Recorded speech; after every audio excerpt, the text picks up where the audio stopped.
and he wasn't always the most truthful about stuff. So his teacher comes in one Monday and says, "Hey, what did anybody do today? What did anybody do this weekend?" And little John says, "Oh," he raised his hand. I always wanted to be the one to raise his hand and talk in class. And she said, "Yeah, little John, what'd you do?" He said, "Oh, I went fishing." She said, "Really? What kind of fishing do you?" He said, "Well, me and my dad took his 8-foot John boat out and we went on this lake and we went fishing for catfish." She said, "Did you have any luck?" He said, "Oh, yeah, we wore them out, caught 100 fish." She said, "Wow, you got 100 catfish. That's remarkable." She said, "How big were they?" He said, "They weighed 100 pounds apiece." She said, "Little John, what'd you say you were in?" He said, "My dad's 8-foot John boat." She said, you understand that 100 fish at 100 pounds apiece would be 10,000 pounds. Most John boats that I know have a capacity of 500 pounds. Did you put them all in the boat? He said, "Yes, ma'am, put every one of them in the boat, caught 100 of them, weighed 100 pounds apiece."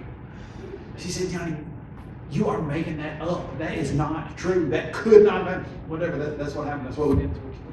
She said, "What if I just made stuff up?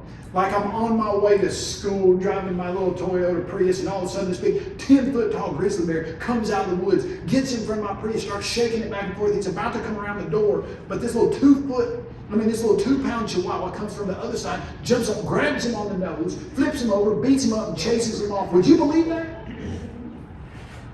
Well, John said, "Yes, ma'am, that's my dog." Well, I don't know if you've got a dog like that, but don't we all wish we did? We are going to be looking at the implications of a belief. Now, let me tell you what an implication is. An implication is something that is not stated explicitly in the discussion, but it is just as true even though you might not have come to the conclusion yet. And let me give you an example. Socrates is a man, all men are mortal. Those are the two explicit things that you have. Socrates is a man, all men are mortal. What does that infer? Socrates is a man, all men are mortal, therefore Socrates is mortal. But you don't say that. So you've been looking for, here are the two things we've got stated. Socrates is a man, all men are mortal. And we're looking for what are the inferences of those two statements. And so all belief systems, all statements of reality have some type of inference to them. If you were to say that all wood is a certain level of hardness, but a diamond is the hardest thing that you have in the physical world that we've got, what's the inference of that? Okay, you've got a really hard piece of wood, but if a diamond is harder, then the diamond is going to scratch the wood because of its harshness. Now, the two things you know is the piece of wood is this hardness, the diamond is this hardness, and maybe you've never tried to scratch a piece of wood with a diamond, but which one is going to win? If you know the relative hardness of the two, the diamond's always going to win. That's the inference to the things that are stated. Now, there are some inferences to the idea there is a God. And that means this. There are some inferences to the idea there is no God. And that means this. A man by the name of George Walser said, "Hey, I believe that living like there's no God is the very best possible way to live. And I'm going to found a town in 1880 called Liberal, Missouri. Now, here are the stipulations to being a citizen of this particular town. You cannot believe in God. You cannot believe in heaven or hell or the Bible or anything that has any supernatural capacity. You have to believe in the here and now. And that's it." And he said, "I believe that if people didn't waste their time on thinking about spiritual things and they only focused on material things, then they'd build better buildings and they would be better people and they focus their attention on stuff here." And so he said, that's what we're going to do. We're going to have the social experiment. George Walser said that I'm going to prove to the world that socially atheism is a much better idea. than the idea of creation or theism. And I'm going to show you what a society looks like when that is the case. And so these are some pictures I took when I went out to Liberal, Missouri. Liberal, Missouri is still around, although it's not anything like it was when it was originally founded. That's Walser Avenue, named after George Walser. This is Darwin Drive. That's Thomas Paine Drive, Robert Ingersoll Lane. For some of the more outspoken unbelievers and people who question the Bible, etc. Well, there's a man by the name of Clark Braden. If I understand it right, Clark Braden was a member of the Lord's Church. And he decided he was going to go visit Liberal, Missouri. Did go visit for a time Liberal, Missouri. And when he got out of his visit from Liberal, Missouri, he wrote an article that was posted in the St. Louis Post-Dispatch. Now, this is actually a copy of the very article. We called the county seat there of Liberal, Missouri, got the article from 1885, and it's titled An Infidel Experiment. And he says, okay, George Walser said he was going to do this. I went into the town, and here's what I saw. And he starts writing about what he saw, and here's what he says. He said that the ethical and moral situation of Liberal, Missouri had digressed to such a degree that everybody cussed. He said all the women, all the men, all the children. He said the children didn't obey their parents at all. He said the hotels were brothels. Everybody was drunk most everybody was drunk on a regular basis. The hotel and house owners want to sell their property, but they can't because the property value has dropped so low, and the place is exactly the opposite of what George Walser claimed to be doing with Liberal, Missouri. Interestingly, one of the hotel owners, who inferentially he called a brothel owner, sued Clark Braden for $25,000. And in 1885, $25,000 was a considerable amount of money. The case came to the court. The case was immediately thrown out because what Clark Braden said about Liberal was exactly right. He had the evidence to prove it. The man who sued him had to pay all of the court costs, and Braden didn't have to pay it back. Because what he said was true. It wasn't libel, it wasn't slander, it was the fact. George Walser had thought that if we just found a society on unbelief, it would be a better place to live. He was wrong because of the inferences attached to the idea there is no God.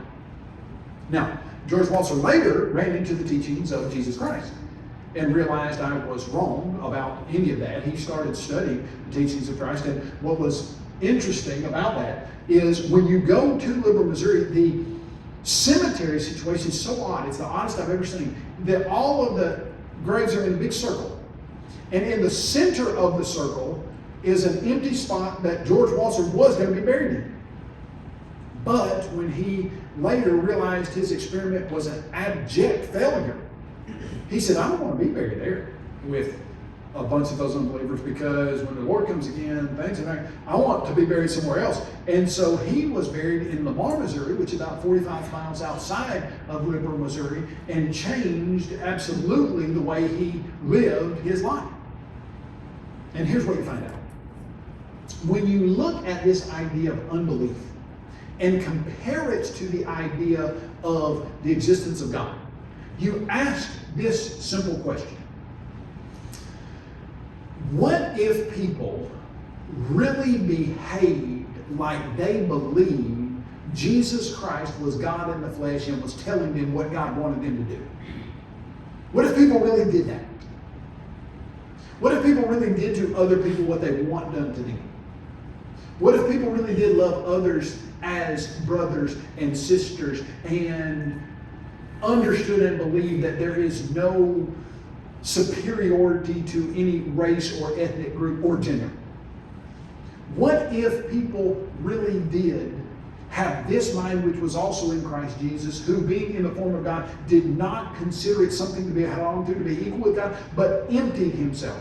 And what mind is that? 2 verses earlier there in the book of Philippians chapter 2, it tells you, let nothing be done through selfish ambition or conceit, but in lowliness of mind, let each esteem others better than himself. Let each one of you look out not only for his own interest, but also for the interest of others. Would you like to live in a place where people acted like Christians? Yeah. In fact, the quote I'm giving you here is from a man who wrote an article titled, Why I'm Not a Christian. He didn't believe in Christianity at all. He's not Christianity's friend. This guy's name is Bertrand Russell. And here's what he said, though, of Christianity. He said, Christianity, as soon as it conquered the state, put an end to the gladiatorial shows. He said, not because they were cruel, but they were idolatrous. The result was to diminish widespread education and cruelty. Christianity also did much to soften a lot of slaves. It established charity on a large scale. It built hospitals. Now notice this, and this is a point that needs to be made.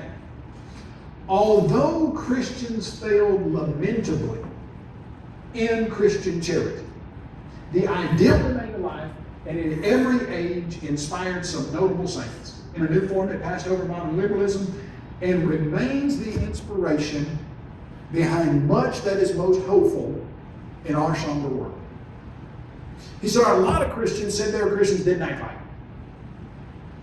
Now let's get this nailed down right here before we go any further. Do people say they're Christians and not act like Christians lots of times? Absolutely positive. You will see people who say, I believe in Jesus Christ and I'm a Christian, and they will be committing adultery. They'll be stealing from their ministry or their job. They will maybe even be murdering people or saying they cuss and say. Lots of people call themselves Christians and they don't act like Christians. What does that say about Christ and his teachings? Nothing. It says this person is not reflecting the truth of Jesus' teachings. Here's the next one. Just because atheism might infer something, does that mean that everybody who says they don't believe in God is going to behave that way? No. And what we're going to find out is there are very serious and damaging and destructive inferences to the idea there is no God, therefore. But what you're going to find is there are lots of very moral people who are atheists and unbelievers, and they're going to be kind and nice, and they are going to be honest in many ways, etc. And so when you look at that, when you look at a person who calls himself a Christian and doesn't act like a Christian, and you look at a person who says, I don't believe in God, but does act morally, neither of those things says anything about the implications of the belief. And so what we need to understand here is people who were going through, who were in charge of the Spanish Inquisition, they were not acting like Christians, though they said they were. People who were involved in killing the Muslims to take back the Holy Lands in the Crusades, they weren't acting like Christians, even though they said they were. You can look at Jesus Christ and his teachings and see that's not what would come from the teachings of Jesus. And what I'm going to show you tonight is you can look at atheism and its inferences and see that legitimate, positive morality cannot come from atheism. It just is impossible. Now, you don't have to take my word for that, though. I'm going to let the atheist this evening answer these questions for you. And here's what I mean. I, as a Christian, as a very, I am glad to be a Christian. I believe it is the way to live your life. I believe the Bible is God's word with all of my heart. I believe that's based on the evidence that I've seen, and it's not a leap in the dark. I think you can prove that. And I am excited to say, Jesus Christ is my Lord and Savior, and I know he needs to be yours, and there are lots of things that he has that you need. Can I show them to you? I'm excited to say that. Now, when I then say atheism implies this, a lot of people are going to say, well, you're just saying that because you're a Christian. Okay, no. I'm not just saying that because I'm a Christian. It actually is the implication of atheism, but I'm going to let you see the atheists say it for themselves. And so this is not Kyle Butt telling you this is what atheism implies. This is the leading atheist in the world admitting this is what atheism implies. Okay, do you see the difference there? You see where we're going with this? Okay, so when I say atheism can't answer moral questions, I'm going to show you that's not me saying that. The atheists themselves are saying, no, we can't really answer moral questions. That's not what we do. We can't even do it. And as you look at this particular biology teacher, William Provine, he was doing a Darwin Day presentation at the University of Tennessee in Knoxville. And he was talking about, hey, if atheism is true, what does that imply? And notice what he says.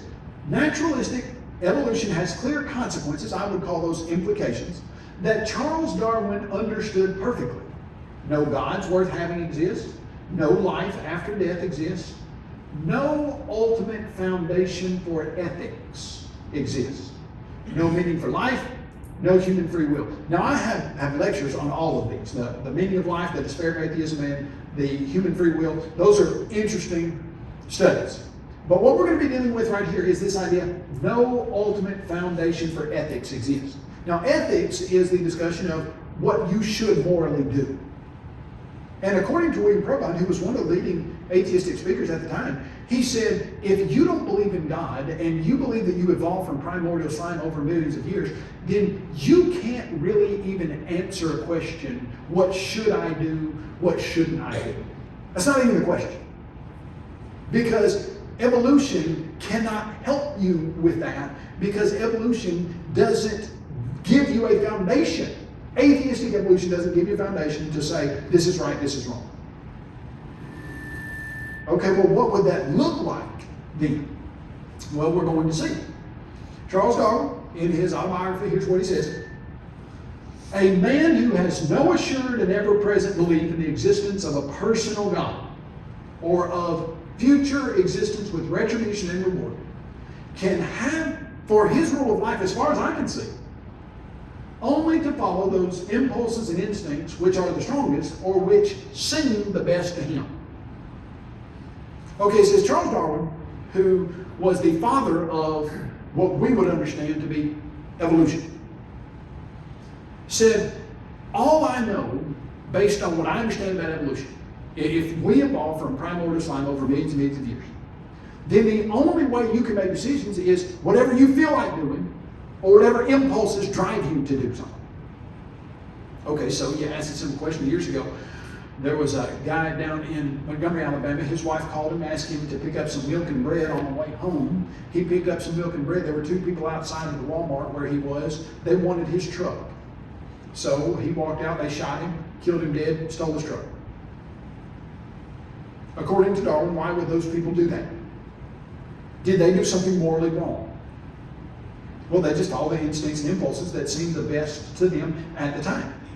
And so what he's saying is, if you don't believe in God, if you don't believe in future heaven or hell, then all I can see that you would do if you believe that you evolved from animals is just to do whatever instincts push you to do. I mean, that's what animals do.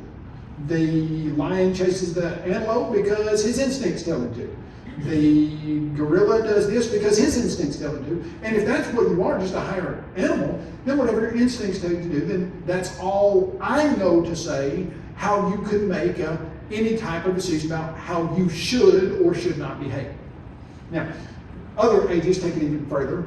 There again, I discussed with you, Dan Barker, in a debate that he's had hundreds of them actually. I was just one of the many he's been in. This was a guy named Peter Cunningham. And he said there are no actions in and of themselves that are always absolutely right or wrong. It depends on the context. You can't name an action that's absolutely right or wrong. I can think of an exception in every case. Now think about that. He said there's not an action that's always morally right or morally wrong. So a student who was listening to this came up to the mic after the debate was over where they have question and answers. And the student said, okay, Dan, you said that any action is morally right or wrong. Would it ever be right to rape a person?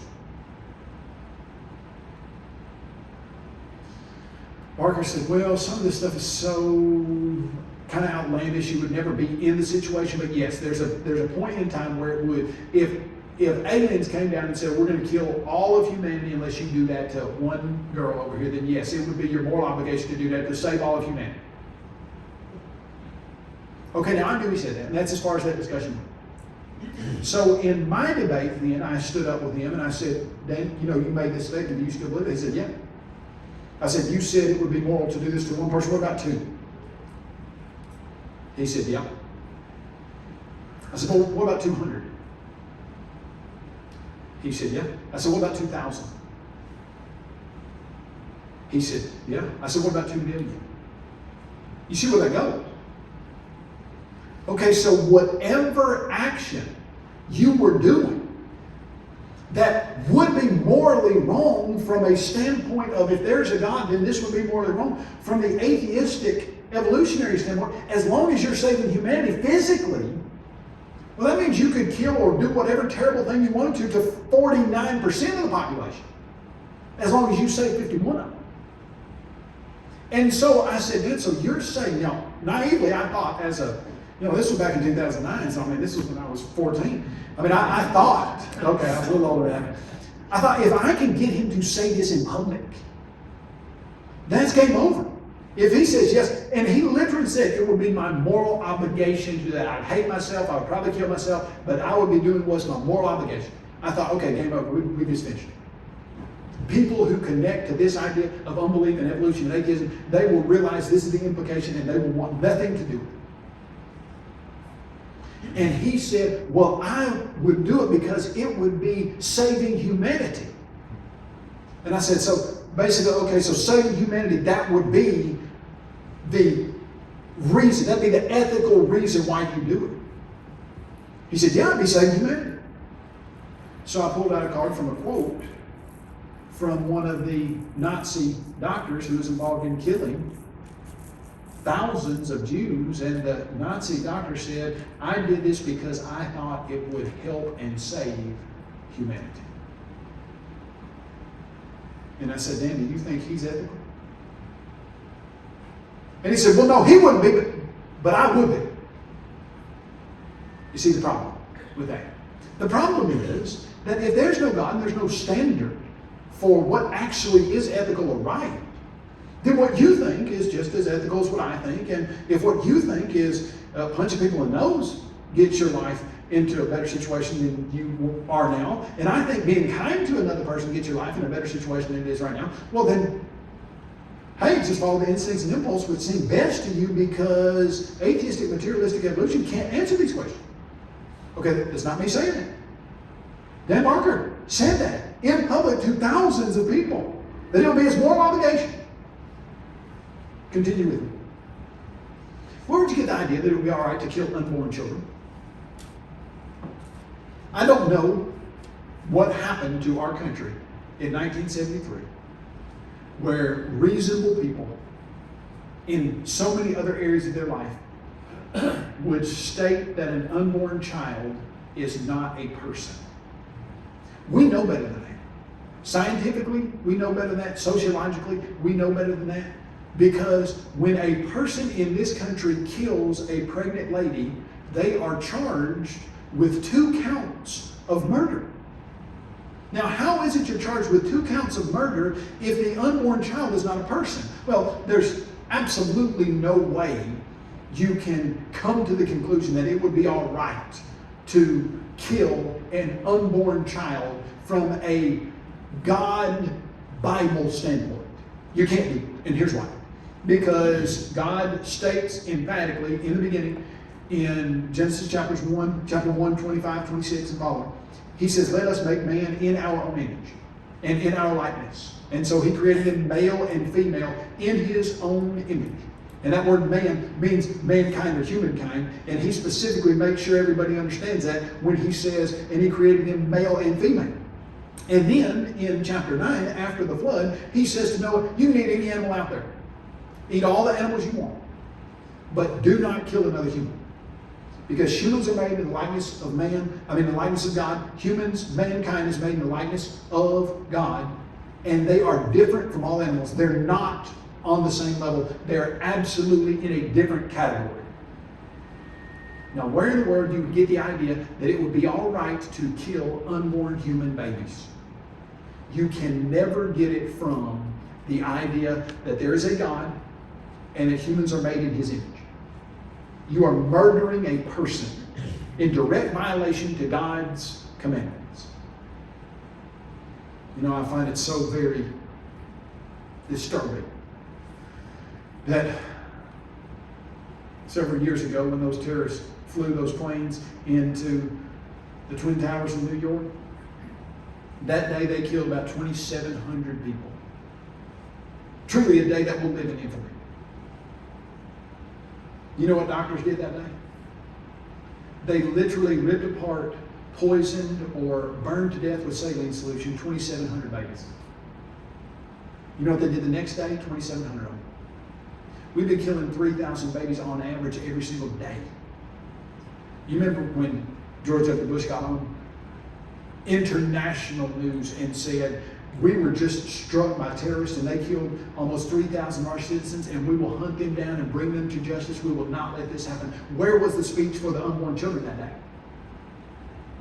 That we'll hunt them down, we'll bring them to justice. We just killed 3,000. Do you know how many babies we've killed in the United States of America since 1970? 65 million. We only got 330 million people in our whole country. We've killed 20% of our population. And when you look at why God sent the Israelites into Canaan to get rid of the Canaanites, it was because they had adopted the horrible practices that God said never even came into my mind, that they would burn their own sons and daughters in the fire to Molech. They were killing their firstborn children on an altar. You think they ever got close to killing 3,000 a day? And yet that's what we've been doing since 1973. You know, I applaud the efforts of those people down in Texas of late who have said, we're done with that. We believe that unborn children are people, and we're going to stand by that. And to me, it's exciting that the Lord's church has always said that. In every arena we've been able to say it. Now, where would you get the idea? Where could you get the idea? It would be all right to kill unborn children. There it is. Don't take my word for this. This is not something that I'm saying. This is something that is recognized by the atheistic community. There's no fundamental difference between man and the higher mammals and their mental faculties. He says, all right, if you're thinking about who or what can be killed, humans aren't really different than animals. You know, if I'm sitting on the pew next to my wife, then one of us is smarter than the other one. And it's not me. My wife is, I mean, nothing gets by her. I'm constantly amazed at the ability she has to get to the bottom of stuff. Now, okay, she is a little bit more intelligent than me, maybe a lot more, but it's just a little bit on a level of, let's say, 3 points, 5 points, whatever more intelligent, but it's not a different kind of intelligence. Here's what Darwin's saying. Okay, you put you right here and you put a chimpanzee right next to you.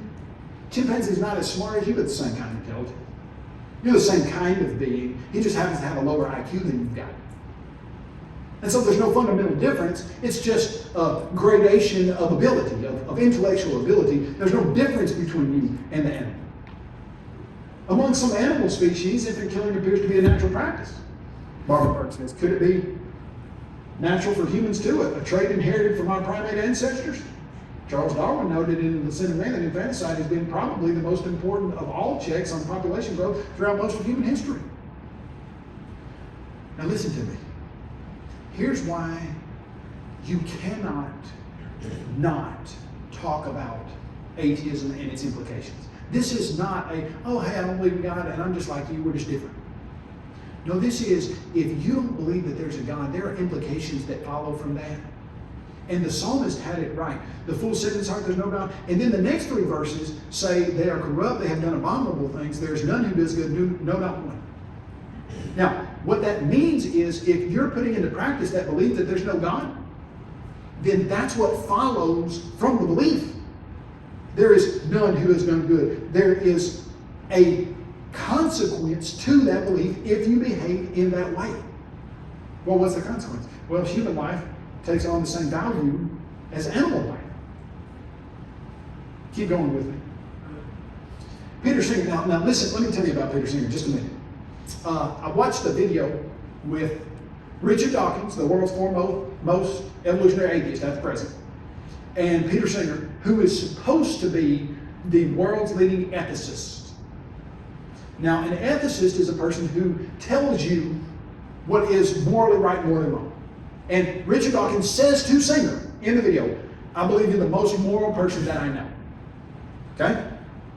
That you're dealing with the atheistic representative of how you come to the conclusion of something being right or wrong. This is the guy. This is how you get it. Here's what he said.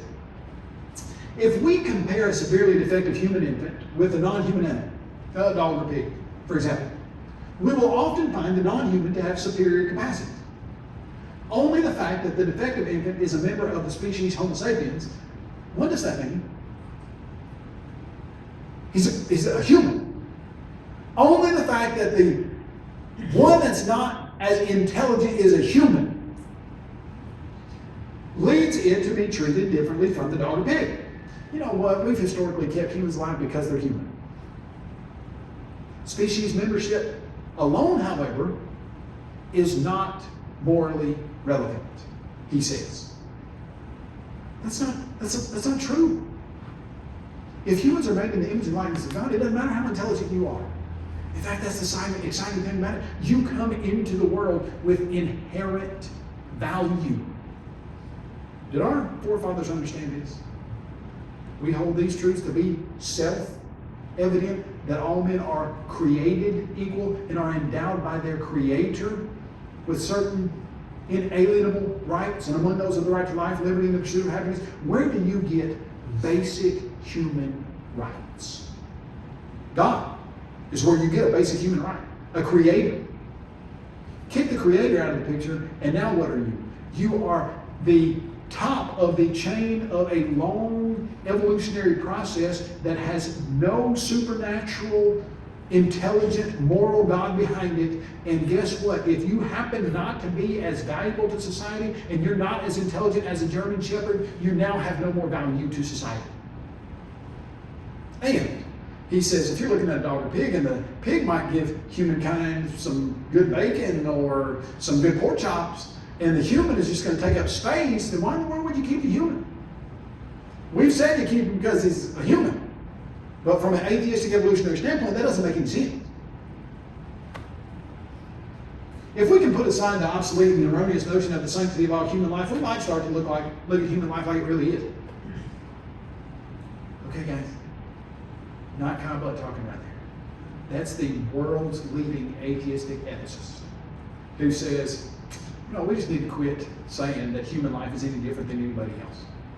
And when he says anybody else, what it means is all the other animals. Keep going. Nevertheless, the main point's clear. Killing a disabled infant is not morally equivalent to killing a person. Very often it's not wrong at all. Now, there's another statement that he makes that's so telling. Maybe I'm going to see if I have it. Oh, no, I don't think I have it. But in another lesson that I'm dealing with abortion, he says, I don't see how anybody can say that birth marks a morally dividing line between an unborn baby and a baby that's born. He said, and we've always viewed, I say we've always, talking about the atheist community, always said a disabled infant in utero, a disabled fetus, you could eliminate. He said, but then we say, but once they're born, you couldn't. But if birth doesn't mark a morally dividing line, which that's what we Christians have always said, birth doesn't mark a morally dividing line. That baby is just as important one day after he's born as it was one day before he was born. The Bible uses the same words for babies in utero as the ones who are born. Birth's not a morally dividing line. So finally, Singer, you're finally on the same page. Birth is not a morally dividing line. And he says, if you could eliminate a baby before it's born, according to my atheistic position, and birth is not a morally dividing line, then what? Well, he says it plain as night. He says, really it'd be better if we let the baby be born and the parents and the doctor have about a month or 2 months afterward to discuss whether they want to keep it or not. And then 2 months after, if they decide they don't want to keep it, hey, 2 months before we would let them kill it. So why not 2 months after? Morally, you can't say there's any reason. So yeah, let's just, he says, and that way you know a whole lot more about its real capability. And this is the leading ethicist from the atheistic standpoint in the world. Why? Because William Probine showed you the truth of that when he said atheism can't give you a standard to make any type of ethical, moral decisions. It can't do it. If there's no God, then guess what is moral? Whatever you decide to do. Follow the instincts and impulses that seem the best to you. And that's what the atheistic community has to admit. James Rachels. Now notice the title of his book at the very bottom. created from animals the moral implications of Darwinism. Here's what he's saying. If Darwinism really is true, what would that mean? And he works it out for you. If there's no God, and Darwinism really is true, and we evolved from primordial soup millions of years ago, here's what it would look like. An infant with severe brain damage, even if it survives for many years, it might never learn to speak, its mental powers may never rise above a primitive level. In fact, its psychological capacities may be markedly inferior to those of a typical rhesus monkey. In that case, moral individualism would see no reason to prefer its life over the monkey. You know what, we might have some people who their mental or physical capacities might not be as good as a monkey, so why would you keep that person alive instead of a monkey? Okay, so what do you do with the person? It's the next question. What do you do? Well, he tells you. Some unfortunate humans, because they have suffered brain damage, are not rational agents. What are we to say about them? The natural conclusion, according to the doctrine we're considering, would be that their status is that of mere animals, and perhaps we should go on to conclude that they may be used as non-human animals, are used as laboratory subjects or as food.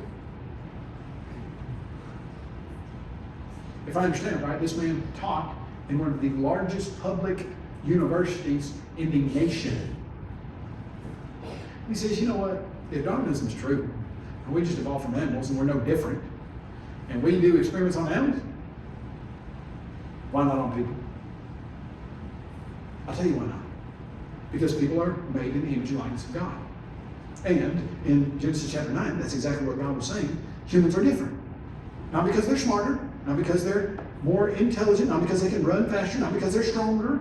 You know why a human is different than any other creature in the world? Humans are made in the image of God and monkeys are not. Humans are made in the image of God and your dog that lives at your house is not. Humans are made in the image of God and cats are not.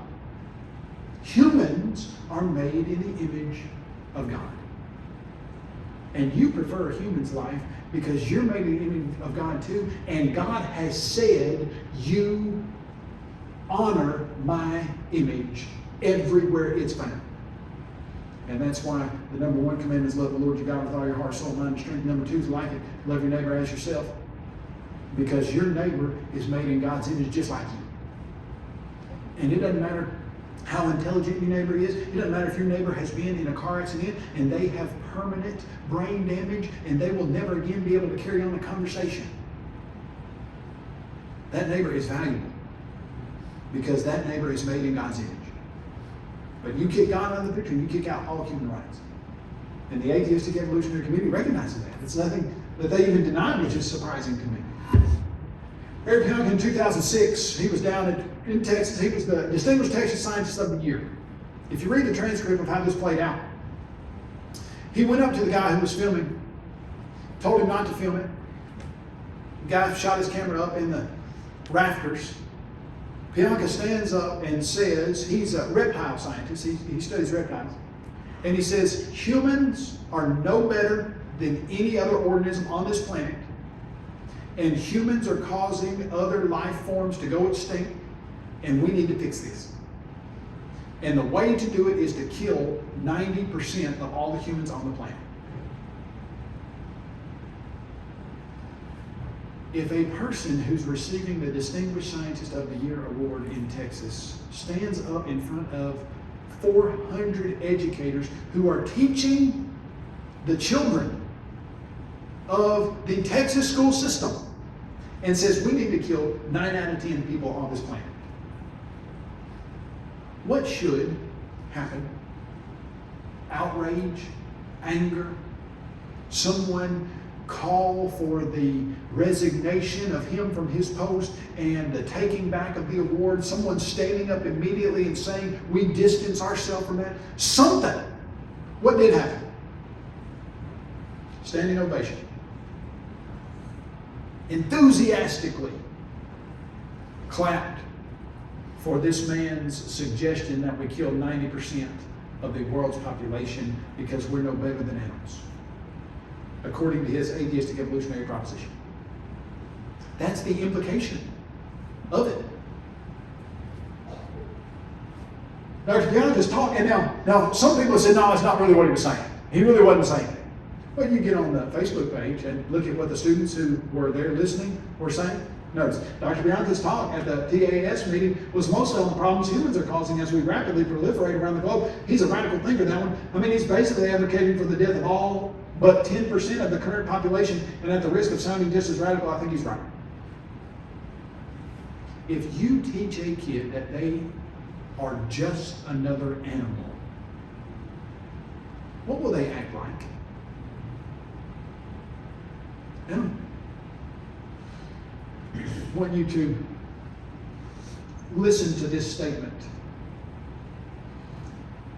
Jeffrey Dahmer in the 90s was a serial killer that attracted worldwide attention and did things to people that if we were to describe even a hint of them here this evening, it would literally make you physically sick.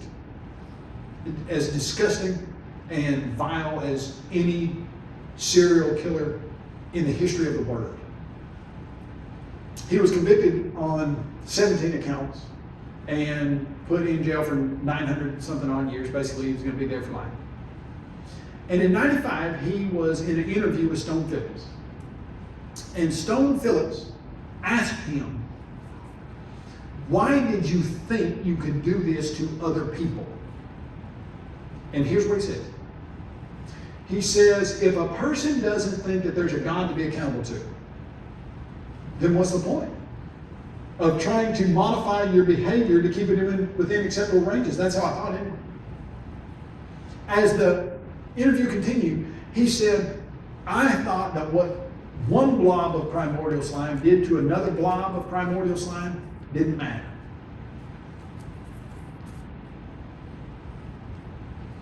Dan Barker, in one of his statements that we have on record, says, in the end, humans are just like rats. But there's no reason they're here. There's no purpose in their life. They're just another animal like rats. Or he says like broccoli. It's even worse. I hate broccoli. Put some cheese on it though. It makes it all right. He says just like rats and broccoli. Stalk of broccoli grows up, it dies, nobody's there to eat it. What was its purpose? Nothing. Dahmer says, hey, if there's no God and you're a blob of primordial slime and I'm a blob of primordial slime, what I do to you doesn't matter. And guess what? He's right. If there's no God, what one person does to another person ultimately does not matter. You can try to talk around it and you can say, yeah, but you got to do the stuff that's best for society. Is that wrong? Well, I'm not going to say it's wrong. I'm just going to say, but okay, but is it morally right or wrong? Well, I'm not going to. If there's no image of God, then people are not more valuable than anything else on this planet. You know the irony of that? What will a man give in exchange for his soul? If a man gains the whole world and loses his own soul, what is that person becomes? You know what Jesus was saying? That the equivalent, now listen to it, I want you to hear it loud and clear from Jesus' implication, that your one soul is worth more than every animal on this planet. It's worth more than every natural resource. It's worth more than every single physical entity in existence today. Your one soul, the spiritual, immortal soul that resides in your body is worth every extinct, every partially extinct, every endangered. It's worth all of them. When Jesus said, God clothes the grass of the field and He takes care of the birds of the air, of how much more value are you than them? You know, we've come into a society that some of us have accidentally adopted the idea that no, you know, it is something that I need to jump out of a boat and save my dog because my dog is really important to my family. And that's, okay, no dog has anything close to the value of a human soul. No resource in the world. Let me tell you the exciting thing about Dahmer. Stone Phillips looks over at him in the interview. You can watch, it's amazing. He's sitting there by his dad, Lionel. And he says, Jeffrey, when did you change your mind? He looked at his dad and said, Dad, you know, when you sent me that creation science material, I realized evolution was false, and I had done terrible things. At our offices at Apologetics Press years ago, when I was flipping through the stuff, I saw the name Lionel Dahmer on top of one of our manuscripts that we had. I had no idea who he was. Come to find out, some of that creation science material that was sent to Jeffrey Dahmer was our materials from Apologetics Press. There is a book titled, I think it's titled Deep Grace. I just recently read it. I meant to remember the book, remember the title. About the lady who started sending Jeffrey Dahmer Bible correspondence courses that he started doing and decided he wanted to become a Christian. And one of the members of the Lord's Church went in there and literally baptized Dahmer into Christ. I was talking about that, and another lady came up to me. She said, yeah, you want me to tell you the rest of the story? So the rest of the story is he was put in confinement, solitary confinement for 24 hours a day, 23 hours a day. He was let out for 1 hour. After he became a Christian and realized the terrible things that he had done and the idea that Jesus Christ could forgive him of all that. Now, let me tell you, that's an exciting idea. Jesus Christ came to save sinners, Paul said, of whom I am chief. Said Jeffrey Dahmer, I was involved in the system where he was. And he asked the warden to go back into general population because he felt like he needed to pay for the crimes that he did. The warden said, if you go back in general population, you know they'll kill you because even criminals kill people who do what you did to people. He said, I know. And I think I deserve it.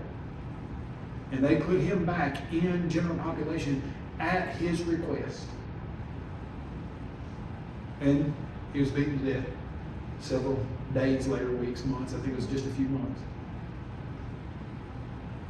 Now, where do you get the idea that if you've done something wrong in the past, horribly, terribly wrong in the past, and you know it was wrong,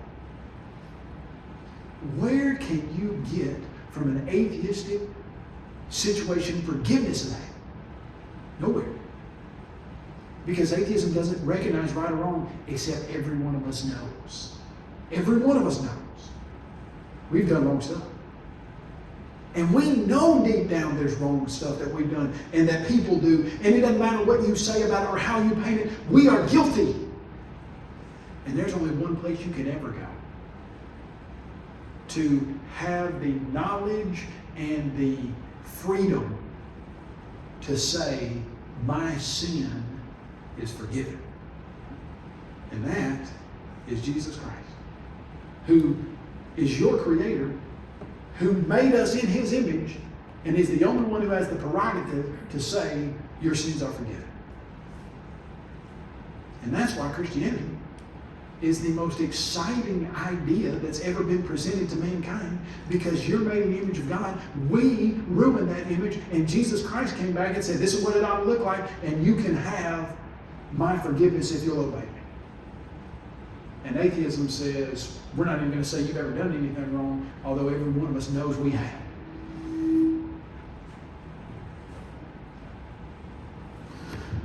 Dorothea Day wrote a poem in response to a guy by the name of William Ernest Henley. William Ernest Henley wrote a poem titled Invictus. Maybe you've heard it, at least some sections out of it. He wrote it in response to his approach to life. He said, there cannot be a loving God who would allow me to go through the pain that I've gone through. He had tuberculosis. One of his legs was removed because of it. And in a freak accident, a chain got hung around his leg. He was drugged down a train track and had all kinds of complications, and his TB kicked back in after that. He died, I think, at the age of, he wasn't very old at all and had lived a painful life. And he wrote a poem that's very famous titled Invictus. And in this poem, he says that he thanks whatever gods may be for his unconquerable soul. In the fell clutch of circumstance, he would not wince or cry aloud. Under the bludgeonings of chance, his head is bloody but unbound. Beyond this place of wrath and tears lies but the horror of the shade.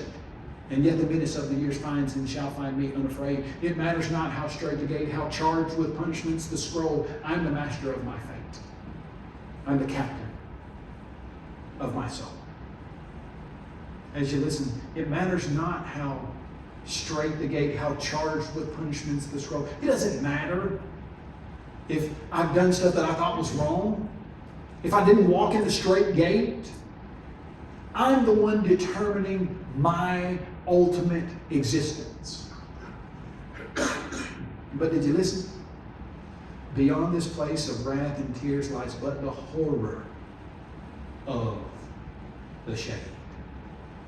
When you know there's things you should have done that you didn't, or things that you did do and you shouldn't have, you realize that you need something. And all he could see on the other side of his physical life was horror. But then, in the face of that, he was still trying to say, yeah, but I'm still in charge. Dorothea Day was enamored with his humanistic ideas for a while, followed his teachings, and then came in contact with the teachings of Jesus. And this is what she wrote to him. Out of the light that dazzles me, bright as the sun from pole to pole, I thank the God I know to be, for Christ the conqueror of my soul. Since his the sway of circumstance, I wouldn't wince or cry aloud. Under the rule which men call chance, my head with joy is humbly bowed. Beyond this place of sin and tears, that life with him and his the aid, despite the menace of the years, keeps and shall keep me unafraid. I have no fear, though strait the gate. He cleared my punishment from the scroll. Christ is the master of my fate. Christ is the captain of my soul. The fact of the matter is, if you cannot honestly say Christ is the captain of your soul, the only thing that you can look forward to after this life is the shade of horror. But if you can say with all of your heart, Christ is the captain of my soul, he cleared the punishments from the scroll. And that's why I can look at life and say, I'm here as an image bearer of God. I know what God has told me I need to do and don't need to do. I have a standard for what's morally right and wrong, and that's why I'm going to treat you with respect and dignity, because that's how my God treats me. And that is the fruit of Christianity. And as we look at the fruits of atheism, we see they're very bitter. They're very destructive. And no society can last long that tries to build on the idea that there's no God and that humans are not special. Sure appreciate you being here. It has been a blessing to me to get to talk to you about these things. Things are very serious. These things are ideas that have some real serious consequences. And what's exciting to me is we get to see the effects of people changing from this. And what I mean by that is, I talked to a guy not long ago. He was a teacher in the public school where I was. And he said, hey, watched your videos in class today. And I said, you watched our videos? Really? He said, yeah, we watch your videos in first period often. I said, well, how do you watch our videos in first period class at your public school? He said, well, my county lets me teach the Bible as history. And I started creation, and we teach what the Bible says about creation. And he said it had a lot of great results. And he said that book we've got back there, Truth Be Told, it goes from creation, deals with all the evolution stuff, and talks about the Bible being inspired. It's kind of a full one package deal back there. He said, well, I give about 40 to 50 of those a year away to my students. They come in, I put them on my bookshelf, and any kid that wants them, if he picks them up or she picks it up, I say, hey, you can take that home. He said, I give about 50 of those away every year. He said, do you see that girl right there? A girl was sitting beside her parents there about third row from the back. I was talking to him there in the doorway. He said, that girl was in one of my classes, and I was teaching her all about this, and she had a bunch of questions. I said, hey, I preach right down the road. Come on down, I'll answer any question you've got. So she came, started visiting. She was baptized into Christ, brought her parents. They were baptized into Christ. invited one of her friends who was baptized into Christ, who she brought her two parents and were baptized into Christ, and then her aunt and uncle, if I remember correctly, were baptized into Christ. So overall, 8 people became Christians. Because there was one guy who had the courage to teach people about a God that loves them in a system that most of the time doesn't let you do that. And so here's what I'm telling you needs to be done. Every one of you has a sphere of influence that we don't have. I mean, I've got a sphere of influence, you have one, and sometimes they overlap. A lot of yours won't overlap with me. And there are people in it that need to know they're special, and God made them, and they're important and they're valuable. And right now they're believing stuff that tells them different than that. How can you help those people? Maybe it's your grandkids, maybe it's your nieces and nephews, maybe it's your friends at school. Had one lady, she said, I want to give some of these materials to all the kids in my son's first grade class. She went to the principal, he said, give them to him as a present for Christmas. So she got 30 of our books. It sold for like, I think, 10, 15 bucks. She said, well, how much can I get them for? I think we gave them to her for $3 a piece, $5 a piece maybe. And gave them to every one of her kids. Another guy I know, the actual rule for your public school system, you can pass out any religious piece of literature you want in any public school in the United States of America. If you do this, put it on the desk and say it's there if you want it. As long as you don't specifically hand it to a kid, you can legally pass out any piece of material you want. Now, some principals will let you in there more lenient and some won't, but legally you can do that. This guy said, hey, your new flooded book is amazing. I want 200 of them. I teach PE. But when my kids come down to PE, I want 200 of those books right there, and I'm going to say, hey, you can pick it up if you want. How many of those do you think he had left when those kids walked by a full-color flooded book, hardback? Gave away 200 of them. Never handed it to them, put it right there on the table. They came and picked it up. What can you do? You might look at somebody, Jeffrey Dahmer. Would you have ever thought that Jeffrey Dahmer was a target for, hey, he would really benefit from some information that shows him God is a great idea? No. Who in your life needs this material? Maybe it's a card that directs them to our website. Maybe it's a book that you give them. Maybe it's just a word that says, hey, have you seen this or looked at this? I don't know. I don't know what it is in your life. And if there's anything I can do for you, another friend of mine said, hey, I want to give one of your study Bibles to every teacher in our school. That's 70 of them. He said, we'll get it done. We'll do it, and you can give us $20 for them, you can give us $10 for them, you can give us nothing for them, we'll raise the money somewhere else. But we've got to get it into the hands of people where it can make a difference. And you know what? This is great. Glad you're here. It's exciting. We got this is a big crowd. I wasn't expecting a crowd. This is good. 80 people here. 100 people heard it tonight. How many people need to hear it? Tens of thousands, millions. Can we get it out there? Yeah. If we're all working together. If every one of us told one other person, that'd be 160. If they told one person, that'd be 320. In a month, we could. I mean, you're talking tens of thousands. So, how can I help you minister to the people around you that need this information? That's the question. I want to thank the congregation for inviting me. I think it shows some real wisdom and foresight to have this kind of material presented to you. Tomorrow night we start at, well, I'm done. I'm going to let anybody else do any more announcements. I just want to say thank you so much for being here tonight. It's so encouraging. I left my wife and my 3 kids and love them, and every time I leave my house, it breaks my heart to go. I got 3 kids, they're all still in high school, but I feel like this stuff is so important, it needs to be done. And so I do it. So let's join in and do all that we can to make the biggest difference we can in this country and in the world. Thanks.